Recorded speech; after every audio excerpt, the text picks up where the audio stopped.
Warga dan terutama anak-anak di Gaza, Palestina saat ini dilaporkan tengah dilanda bencana kelaparan dan benar-benar membutuhkan bantuan makanan. Terlihat dalam sebuah rekaman video yang diposting oleh Al Jazeera pada Selasa 12 Maret 2024 memperlihatkan beberapa orang berebut bantuan makanan dari sebuah lahan yang luas.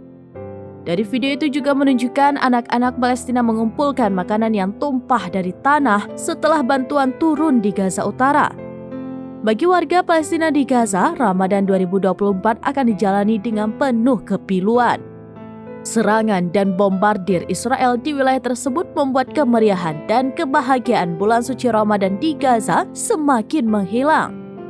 Kementerian Kesehatan Palestina di Gaza melaporkan serangan Israel telah membunuh 31.184 orang per Selasa 12 Maret 2024. Serangan Israel sejak 7 Oktober 2023 lalu turut menimbulkan 72.889 korban luka. Dalam kurun 24 jam terkini, operasi militer Israel membunuh sedikitnya 72 orang Palestina dan melukai 129 orang lainnya. Jumlah kematian akibat malnutrisi dan dehidrasi pun meningkat menjadi 27 orang.